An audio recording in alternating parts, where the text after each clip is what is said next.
the Senate, President-elect Biden and Vice President-elect Harris can lead us out of this pandemic and invest in economic recovery. With the Senate, we can pass criminal justice reform and strengthen voting rights. With the Senate, we can invest in clean energy and save our environment and make investments in infrastructure.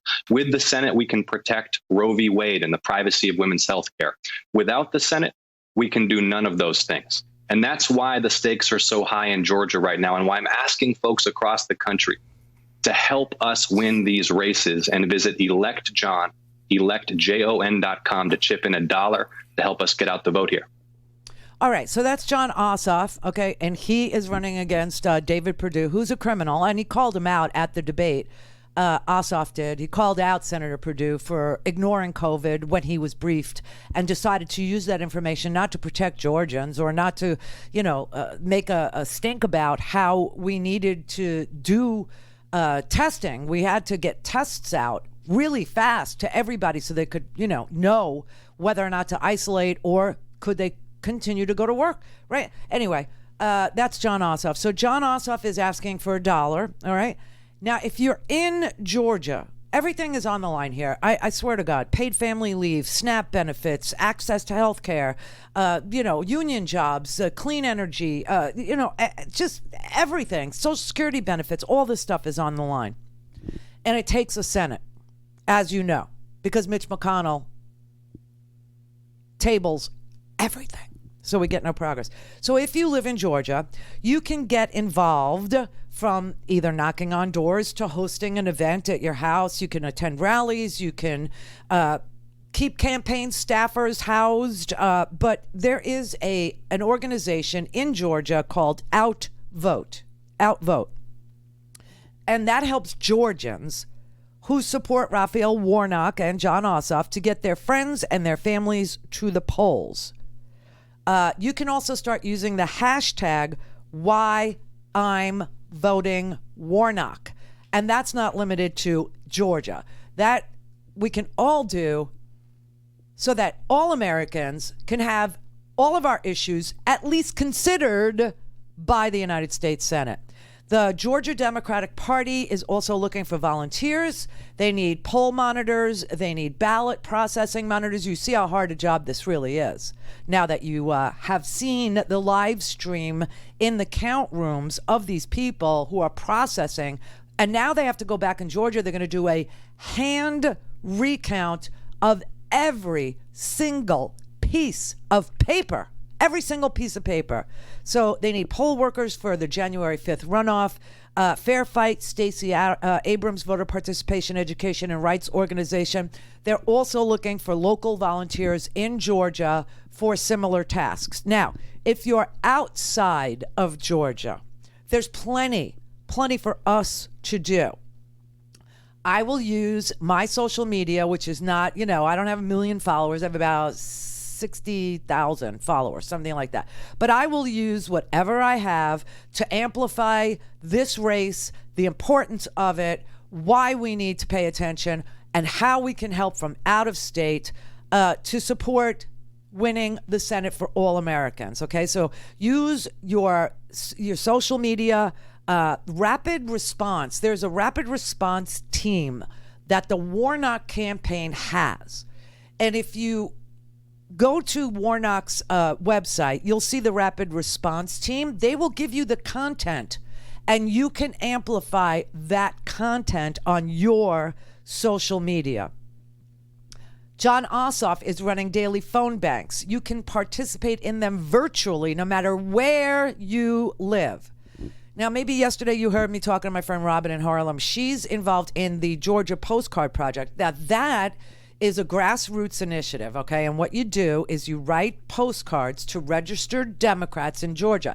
And you can get this information from either of the campaigns.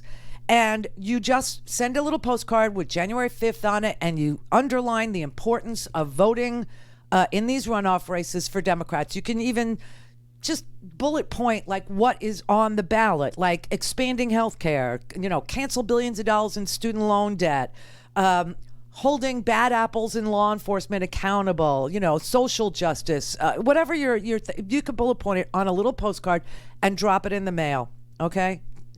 There is there are plenty of places to donate. Okay, you can directly donate to Jon Ossoff, elect John, right? Jon.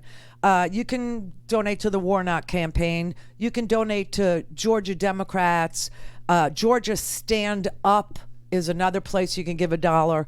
Fair Fight. And there are a number of organizations on the ground that will work to get out that vote on January 5th.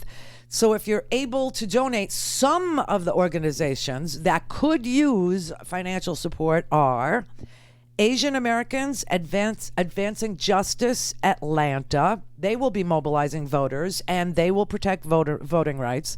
Black Voters Matter Fund, virtual and in-person volunteer opportunities there. The New Georgia Project, they register and mobilize, and they can still get new voters. They can still register and mobilize young voters. Sister Song, that's an Atlanta-based women of color reproductive justice collective. They're organizing women of color, trans women, and other marginalized women to run for various offices. And then there's always the good old-fashioned way. There's merch, okay? There's merchandise, right? You just can't wear this to the polls. You can't wear political gear to the polls. But no matter where you live, you can support Warnock and Ossoff by buying their official campaign T-shirts or bumper stickers or whatever. There is an Atlanta-based marketer named Sarah Price. And she started, this is such a good slogan, Warnock your Ossoff. Okay. And she's selling Warnock your Ossoff merchandise. And she started as soon as it was clear that there was going to be a runoff. And 100% of the proceeds from all the sales of Warnock your Ossoff T-shirts, sweatshirts, yard signs are split 50-50 for each of the two campaigns. And they will also refer you directly to Fair Fight to support the campaigns in any additional capacity that you might want to. So there are ways to do this from within Georgia, obviously, and ways to do it from without. And it's very important because the Senate is going to determine how successful the presidency, the incoming, is going to be. Now, we could have another repeat of the last years of Obama where the Senate just, blocked, the word I want to use, blocked everything. You could have another, Mitch McConnell Senate where nothing gets done except for packing courts. That's all they care about. Or you can have a Senate that actually talks about and does something for working people. All working people. Because when you get a $15 an hour minimum wage, which, by the way, Biden can do through an executive order for federal employees, but not for the rest of us. But if you got a $15 minimum wage, as the law in the United States of America, it wouldn't be just for Democrats. It would be for all working Americans. Hey everybody, this is a clip from the latest episode of The Randi Rhodes Show. If you want the full episode, you can watch live on Free Speech TV, Dish Channel 9415, DirecTV 348, Sling, Roku, and Apple TV.